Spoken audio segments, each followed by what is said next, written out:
নমস্কার, আপনারা দেখছেন হাই নিউজ। আমি শ্রীপর্ণা রয়েছে আপনাদের সঙ্গে। শুরু করছে আজকের নিউজ টুডে। শুরুতেই দেখে নেব আজকের হেডলাইন্স।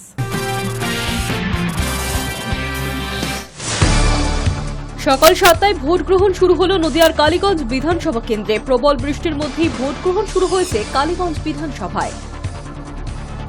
কালীগঞ্জের তৃণমূলের প্রার্থী প্রয়াত বিধায়ক নাসির উদ্দিন আহমেদের কন্যা আলিফা আহমেদ। বিজেপির হয়ে লড়ছেন আশিস ঘোষ এবং বামফ্রন্ট সমর্থিত কংগ্রেস প্রার্থী কাবিল উদ্দিন আহমেদ। সাত সকালে হাওড়ার বাগনানে বাস দুর্ঘটনা। বাসের সঙ্গে লরির ধাক্কায় মৃত দুই যাত্রী, গুরুতর জখম কমপক্ষে 25 জন। আমি ভারত পাক যুদ্ধ থামিয়েছি দাবি ট্রাম্পের। মোদির নাকচ করার পরেও সেই একই বুলি ট্রাম্পের মুখে। বৃহস্পতিবার কালীগঞ্জে উপনির্বাচন। সকাল থেকেই বুথে বুথে অশান্তির খবর। দলের এজেন্টদের বুঝে বুঝতে না দেওয়ার অভিযোগ বিজেপির, আর অভিযোগ অস্বীকার করছে তৃণমূল। কালীগঞ্জের উপনির্বাচনের শুরু থেকেই বুথে বুথে অশান্তি। একাধিক বুথে বিরোধী দলের এজেন্টদের বসতে বাধা দেওয়ার অভিযোগ শাসক দলের বিরুদ্ধে, যদিও অভিযোগ অস্বীকার করেছে তৃণমূল। 177 নম্বর বুথে আবার ইভিএম বিকল বলে অভিযোগ প্রাক্তন বাম বিধায়কের। সব মিলিয়ে বিক্ষিপ্ত অশান্তির মাঝেই কালীগঞ্জে চলছে সকাল থেকে ভোট গ্রহণ। 8:45 নাগাদ ভোট দেন তৃণমূল প্রার্থী আলিফা আহমেদ এবং বিজেপি প্রার্থী আশিস ঘোষ। তৃণমূল বিধায়ক নাসির উদ্দিন আহমেদের মৃত্যুতে ফাঁকা হয় কালীগঞ্জের আসন। উপনির্বাচনে এই আসনে তৃণমূল প্রার্থী প্রয়াত বিধায়কের মেয়ে আলিফা আহমেদ, বিজেপি প্রার্থী আদি নেতা আশিস ঘোষ। বামেদের সমর্থনে কংগ্রেসের হয়ে লড়াই করছেন কাবিল উদ্দিন আহমেদ। রাজনৈতিক বিশেষজ্ঞরা মনে করছেন এই ভোটের ফলাফল 26-এর বিধানসভার ভোটের আয়না হতে চলেছে। তাই তৃণমূল, বিজেপি, বাম কংগ্রেস জোট সহ সমস্ত দলের নেতাকর্মীরা নিজেদের মতো করেই লড়াই করছেন।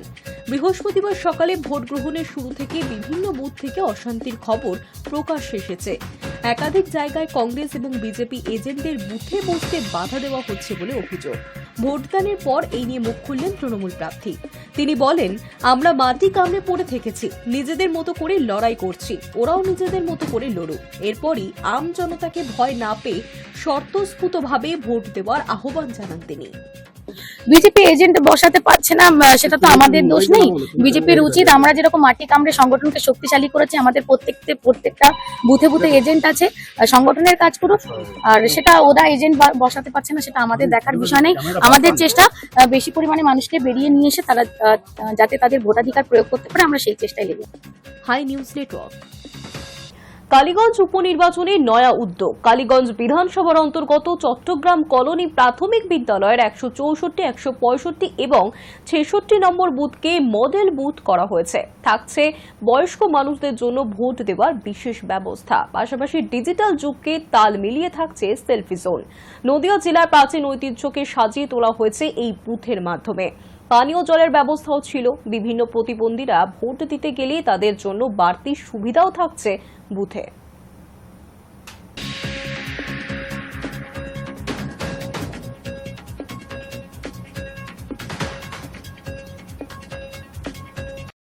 ভয়ঙ্কর দুর্ঘটনা হাওড়ার বাগনানে। যাত্রীবাহী বাসে ধাক্কা লরির। ঘটনাস্থলে মৃত দুই যাত্রী, গুরুতর জখম কমপক্ষে 25 জন। আহতদের উদ্ধার করে নিয়ে যাওয়া হয়েছে হাসপাতালে।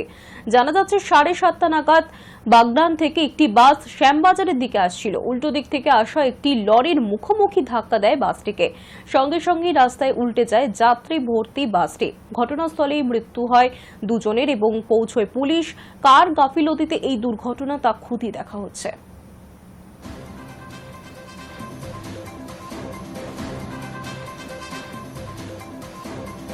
লক্ষ্মী ভান্ডারের টাকায় কেনা হলো সিসিটিভি। সোনারপুরে মহিলাদের হাতেই এখন নিরাপত্তার চাবিকাঠি। নিরাপত্তা শুধুই প্রশাসনের দায়িত্ব নয়, সচেতন নাগরিকের চাইলেই নিজেরাই গড়ে তুলতে পারেন নিরাপত্তার প্রাচীর। রাজপুর সোনারপুর পৌরসভার 13 নম্বর ওয়ার্ডের সুকান্ত পল্লীতে মহিলারা সেটাই প্রমাণ করলেন। অলিগলিতে দুষ্কৃতীদের তাণ্ডব, ইফটিজিং আর মদ্যপ লোকের উৎপাত থেকে বাঁচতেই মহিলারা নিজেরাই চাঁদা তুলে বসালেন 12টি সিসিটিভি ক্যামেরা। কেউ চাকরির বেতনের কিছুটা অংশ, কেউ লক্ষ্মীর ভান্ডার থেকে, কেউ আবার টিউশনের টাকায় সাহায্য করেছেন এই উদ্যোগে। প্রায় 1 লক্ষ টাকা খরচ করে তারা গড়েছেন একটি নিজস্ব কন্ট্রোল রুম, যেখানে পালা করে নিজেরাই নজর রাখছেন।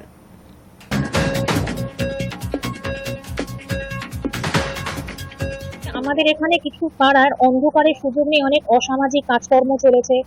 অনেকে টোন টিটকিরি করা এর সম্মুখীন হয়েছে, আমাদের পাড়াতের মধ্যেই আছে।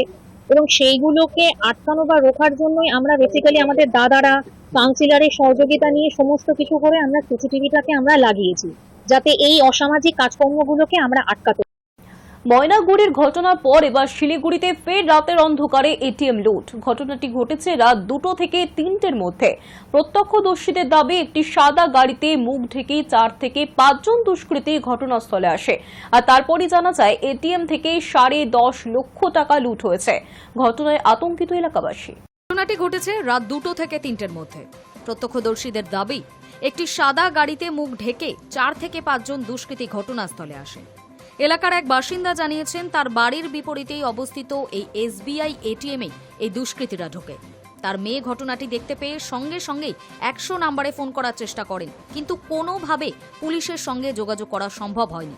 আর তারপরই ঘটে এই ঘটনাটি। প্রথম দেখে 2:10 তা ও যখন দেখছে তখন বেশি একটা সময় পায়নি। ও যখন দেখলো তার মোটামুটি ধর না 2-3 মিনিটের মধ্যে ওরা বেরিয়ে চলে গেছে। তারপর বলে যে বাবা এটিএমে চুরি হয়ে গেছে আর আগুন লেগে গেছে। পরে আমি বেলকনিতে আসি, বেলকনি থেকে দেখছি আর প্রচুর ধোঁয়া বেরোচ্ছে। তারপরে তাড়াতাড়ি নিচে নামছি, নিচে নামে আমি নিজে উপর থেকে 100 ডায়াল করছিলাম, কিন্তু 100 ডায়াল লাগেনি। না লাগার পরে গিয়ে তারপরে দেখা গেল যে আমার কাছে কিছু অফিসারদের নাম্বার ছিল। পরে দেখলাম যে পিসিপাশি বড়বাবুর নাম্বারও আমার কাছে আছে। তার আগে 2টো নাম্বারে ফোন করেছিলাম, তারা তোলেনি। তারপরে পিসিবাবুর বড়বাবুর নাম্বারে ফোন করার সঙ্গে সঙ্গে উনি তুলছে। তোলা বাড়ির সামনে যে এটিএম আছে সেই এটিএম চুরি হয়ে গেছে, প্লাস আগুন লেগে গেছে। হ্যাঁ, তারপরে উনি কিছুক্ষণের মধ্যে গাড়ি পাঠালো, দমকল আসলো, ব্যাস। কতজনকে দেখা গিয়েছে? 4 জন।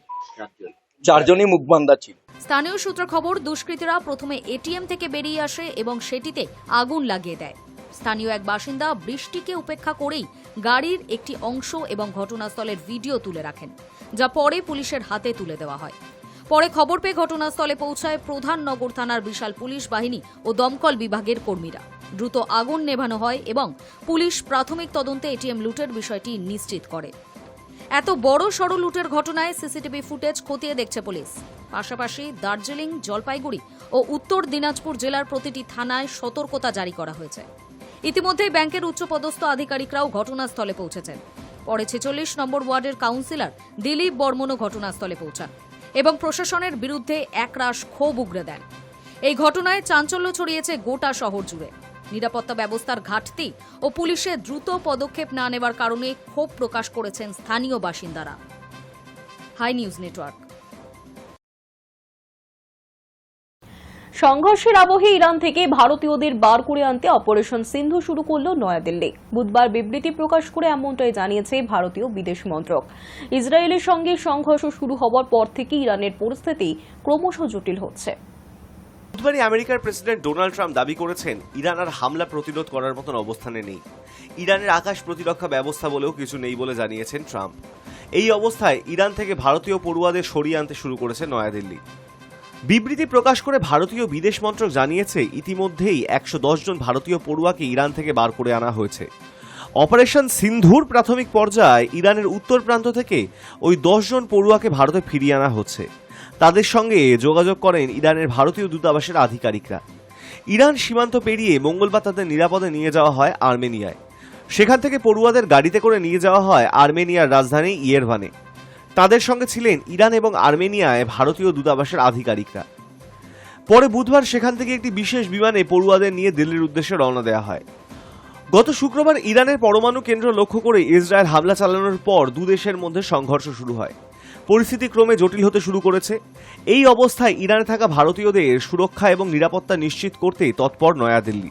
পড়ুয়াদের নিরাপদে ইরান থেকে সরিয়ে আনতে সাহায্য করার জন্য ইরান এবং আর্মেনিয়ার সরকারকেও ধন্যবাদ জানিয়েছে বিদেশ মন্ত্রক।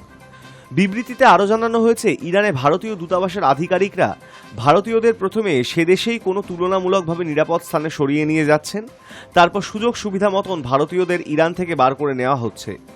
ইরানে থাকা ভারতীয়দের তেহরানে ভারতের দূতাবাসের সঙ্গে যোগাযোগ রাখার পরামর্শ দেওয়া হয়েছে। Hi news network.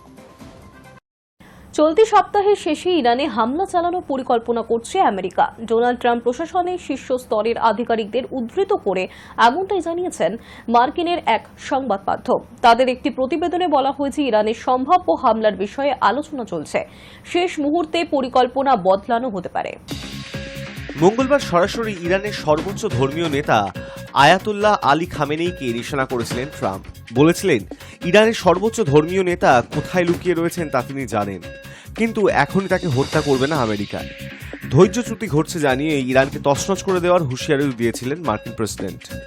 ট্রাম্পের সেই হুঁশিয়ারির কয়েক ঘন্টা পর বুধবার জবাব দেন খামেনেই। মাথা নত না করার বার্তা দিয়ে এক্স হ্যান্ডেলে পরপর পোস্ট করে যুদ্ধ শুরুর ঘোষণা করেন তিনি। বুধবার হোয়াইট হাউসে ট্রাম্পকে প্রশ্ন করা হয়েছিল যে আমেরিকা সত্যিই ইরানকে আক্রমণ করবে কিনা। জবাবে ধোঁয়াশা বজায় রেখে ট্রাম্প বলেন, আমি এটা করতে পারি আবার নাও করতে পারি। অন্যদিকে আরেক মার্কিন সংবাদ মাধ্যম দ্য ওয়াল স্ট্রিট জার্নাল জানিয়েছে, ট্রাম্প তার ঘনিষ্ঠদের বলেছেন যে তিনি ইরানের ওপর সামরিক হানা চালাতে চান। তবে তার আগে তেহরানকে ওয়াশিংটন কিছুটা সময় দিতে চায় বলে জানানো হয়েছে ওই প্রতিবেদনে। প্রতিবেদন অনুসারে আমেরিকা দেখতে চায় যে তাদের কথা মতন ইরান ইউরেনিয়াম সমৃদ্ধিকরণ কর্মসূচি বন্ধ করেছে কিনা। এই পরিস্থিতির ওপর নজর রেখে পরবর্তী পদক্ষেপ করতে চাইছে ট্রাম্প প্রশাসন। বুধবারই অবশ্য ইরানের বিদেশমন্ত্রী আব্বাস আরাঘচি স্পষ্টভাবে জানিয়ে দিয়েছেন যে তারা পরমাণু অস্ত্র বানাতে চান না। তেহরান অবশ্যই বরাবর জানিয়ে এসেছে যে তারা গবেষণা এবং বিদ্যুৎ উৎপাদনের জন্য পরমাণু তৈরি করতে চায়, কিন্তু পরমাণু অস্ত্র বানাতে চায় না। High news network. আহমেদাবাদে ভয়াবহ বিমান দুর্ঘটনার পর থেকে যাত্রীদের মনে আশঙ্কা তৈরি হয়েছে। তারই মাঝে দেখা যাচ্ছে একের পর এক বিমানে যান্ত্রিক ত্রুটির জেরে দিল্লিতে জরুরি অবতরণ করল ইন্ডিগোর একটি বিমান। আজ আকাশে ফের বিমান বিভ্রাট। যান্ত্রিক ত্রুটির জেরে দিল্লিতে জরুরি অবতরণ করল ইন্ডিগোর একটি বিমান। উড়ানটিতে মোট 182 জন যাত্রী ছিলেন বলে জানা গিয়েছে, তবে প্রত্যেকেই সুরক্ষিত রয়েছেন। জানা যাচ্ছে বৃহস্পতিবার সকালে বিমানটি দিল্লি থেকে লের উদ্দেশ্যে রওনা দিয়েছিল, কিন্তু উড়ানের পরই মাঝ আকাশে বিমানটিতে যান্ত্রিক ত্রুটি দেখা দেয়। আচমকাই উড়ানের ভিতর ঝাঁকুনি শুরু হয়। আতঙ্কিত হয়ে পড়েন যাত্রীরা। এরপরই পাইলট বিমানটিকে ফিরিয়ে আনার সিদ্ধান্ত নেন। অবশেষে দিল্লিতেই নিরাপদে জরুরি অবতরণ করে উড়ানটি। বিমানের সকল যাত্রী এবং ক্রুরা সুরক্ষিত রয়েছেন বলে জানা গিয়েছে। বলা বাহুল্য, পাইলটের তৎপরতায় বড়সড় বিপদের হাত থেকে রক্ষা পেয়েছে বিমানটি। যদিও ইন্ডিগোর তরফে এখনো পর্যন্ত এই বিষয়ে আনুষ্ঠানিকভাবে কোনো বিবৃতি জারি করা হয়নি। প্রসঙ্গত, বুধবারও বড়সড় দুর্ঘটনার হাত থেকে রক্ষা পায় ইন্ডিগোর একটি বিমান। বিকেল 4:30টায় ভুবনেশ্বর থেকে কলকাতায় আসার কথা ছিল উড়ানটির। নির্দিষ্ট সময় রানওয়েতে ছুটতেও শুরু করে বিমান, কিন্তু টেক অফের আগেই প্রবল ঝাঁকুনি দিয়ে বিমান থেমে যায়। মাঝ আকাশে সেটি ভেঙে পড়ার মতো অবস্থায় চলে গিয়েছিল বলে খবর। একদিন পর ফের বড়সড় দুর্ঘটনার হাত থেকে রক্ষা পেল ইন্ডিগোর আরও একটি বিমান। Hi news Network. জাতীয় সড়কে যাতায়াত আরও সহজ, আর্থিক দিক থেকে সাশ্রয়ী এবং বিরক্তিহীন করতে বড় পদক্ষেপ কেন্দ্রের। টুইটারে একটি পোস্টে সড়ক এবং পরিবহন মন্ত্রী নীতিন গডকরি জানিয়েছেন, চালু হচ্ছে ফাস্ট ট্যাগের বার্ষিক পাস, যার মূল্য ধার্য করা হয়েছে 3000 টাকা। এই পাস শুধুমাত্র ব্যক্তিগত ও বাণিজ্যিক গাড়ির জন্য প্রযোজ্য। 15ই আগস্ট থেকে এই বার্ষিক পাস ইস্যু করা হবে। যেদিন সক্রিয় করা হবে সেই দিন থেকে 1 বছরের জন্য বৈধ থাকবে পাসটি। তবে এক্ষেত্রে একটি শর্তও থাকছে, এই পাস ব্যবহার করে সর্বাধিক 200 বার ট্রাভেল করা যাবে। তারপর 1 বছর না হলেও তা বাতিল হয়ে যাবে।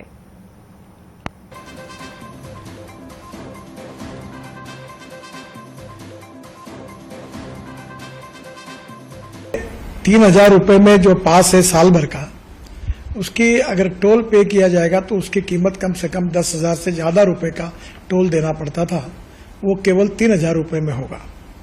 और ये जो वैलिडिटी है 1 साल में 200 ट्रिप वो क्रॉस कर सकते हैं। और एक टोल क्रॉसिंग की एवरेज कॉस्ट केवल 15 रुपए पड़ेगी। कुछ जगह पर ये 80 रुपए है, 50 रुपए है, 100 रुपए है, तो ये केवल 15 रुपए हो जाएगी। और मान लीजिए एक टोल पर आप 50 रुपए भी देते हो तो 200 टोल क्रॉस करने पर उसकी कीमत 10,000 होगी। उसके बदले में आपको केवल 3000 रुपए में ये पास मिलेगा, एनुअल पास। ইরানের সুপ্রিম লিডার আয়াতুল্লাহ আলী খামেনিকে হত্যার সম্ভাবনা নিয়ে আলোচনা করতে চান না, স্পষ্ট জানিয়ে দিয়েছেন রাশিয়ার president Vladimir Putin. Iran Israel সংঘর্ষে উত্তপ্ত মধ্যপ্রাচ্য, পরিস্থিতি শান্ত হওয়ার বদলে উত্তেজনা বেড়েছে আরও কয়েক গুণ। এই পরিস্থিতিতে পুতিন জানালেন, এখনো পর্যন্ত ইরান রাশিয়ার কাছে কোনো সাহায্যই চায়নি। বুধবার রাশিয়ার সেন্ট পিটার্সবার্গে আন্তর্জাতিক অর্থনৈতিক ফোরামে সাংবাদিকদের সঙ্গে কথা বলেন পুতিন। সেখানে সাংবাদিকরা খামেনেইকে হত্যা নিয়ে প্রশ্ন করলে পুতিন বলেন, আমি এ ব্যাপারে কোনো কথা বলতে চাই না, একদমই চাই না। তিনি আরো বলেন, আমি শুধু বলবো আমার চোখের সামনেই দেখতে পাচ্ছি যে অভ্যন্তরীণ রাজনৈতিক প্রতিক্রিয়ার নানা জটিলতা থাকা সত্ত্বেও ইরানের সাধারণ জনগণ তাদের নেতৃত্বের চারপাশে জড়ো হচ্ছে, ঐক্যবদ্ধ হচ্ছে। তারা তাদের নেতৃত্বের প্রতি আস্থাশীল। মার্কিন যুক্তরাষ্ট্র এবং ইসরায়েল ইরানের সরকার পরিবর্তন করতে পারবে কিনা প্রশ্নের উত্তরে পুতিন বলেন, ইসরায়েলের হামলার প্রাথমিক লক্ষ্য ছিল ইরানের পরমাণু প্রকল্প ধ্বংস করা, সরকার পতন নয়। তার কথায় ইরানের ভূগর্ভস্থ ইউরেনিয়াম সমৃদ্ধিকরণ স্থাপনাগুলিতে আঘাত হানতে পারেনি ইসরায়েল, সেগুলি এখনো অক্ষত আছে। আমার মনে হয় এই সংঘাতের সঙ্গে সংশ্লিষ্ট সব পক্ষেরই উচিত শত্রুতা বন্ধ করে পরস্পরের সঙ্গে সমঝোতায় আসা, এবং আমার মতে সব পক্ষের যদি সদিচ্ছা থাকে তাহলে এটি সম্ভব। ইসরায়েল ইরান যুদ্ধ নিয়ে রাশিয়া কোনো পক্ষের ওপর সমাধান চাপিয়ে দিচ্ছে না জানিয়ে পুতিন বলেন, আলোচনার মাধ্যমে আমরা একটি সম্ভাব্য সমাধান বের করতে চাইছি। আমরা কাউকেই কিছু চাপিয়ে দিচ্ছি না, শুধু বলছি কিভাবে এই পরিস্থিতি থেকে বেরিয়ে আসা যেতে পারে। এই সিদ্ধান্ত মূলত সংশ্লিষ্ট দেশগুলোর, বিশেষ করে ইরান ইসরায়েলের রাজনৈতিক নেতৃত্বের নেওয়ার বিষয়। অন্যদিকে ইরান ইসরায়েল সংঘাতের মধ্যস্থতার প্রস্তাব দিয়েছিলেন রুশ প্রেসিডেন্ট, কিন্তু মার্কিন প্রেসিডেন্ট ডোনাল্ড ট্রাম্প বুধবার পুতিনের মধ্যস্থতার প্রস্তাব খারিজ করে দিয়েছেন। হোয়াইট হাউসের সাংবাদিকদের ট্রাম্প বলেন, আমি গতকাল পুতিনের সঙ্গে কথা বলেছি। আপনি জানেন তিনি আসলে ইরানের সঙ্গে আলোচনায় মধ্যস্থতার প্রস্তাব দিয়েছিলেন। আমি বললাম, আমাকে একটা উপকার করুন, আগে আপনারা নিজেরা মধ্যস্থতা করুন। Hi news Network. চাপের মুখে পড়ে উল্টো সুর ট্রাম্পের মুখে। ভারত পাক যুদ্ধবিরতি নিয়ে ট্রাম্পের অবস্থানে কিছুটা বদল। মার্কিন প্রেসিডেন্ট এই প্রথমবার যুদ্ধবিরতির কৃতিত্ব নিজে দাবি না করে সেটা দুই দেশকে দিলেন। সংঘর্ষ বিরতির দিন থেকে মার্কিন প্রেসিডেন্ট ডোনাল্ড ট্রাম্প দাবি করে আসছেন তার মধ্যস্থতাতেই দক্ষিণ পূর্ব এশিয়ার দুই দেশের মধ্যেকার যুদ্ধ থেমেছে। অন্যদিকে প্রধানমন্ত্রী নরেন্দ্র মোদীও বারবার এই দাবি অস্বীকার করে আসছিলেন। মোদীর সঙ্গে ফোনালাপের পর পাকিস্তানের সেনাপ্রধান তথা ফিল্ড মার্শালের সঙ্গে দীর্ঘক্ষণ কথা হয় ট্রাম্পের। তারপরই সংঘর্ষ বিরতি নিয়ে অবস্থান বদলের ইঙ্গিত দিয়েছেন মার্কিন প্রেসিডেন্ট।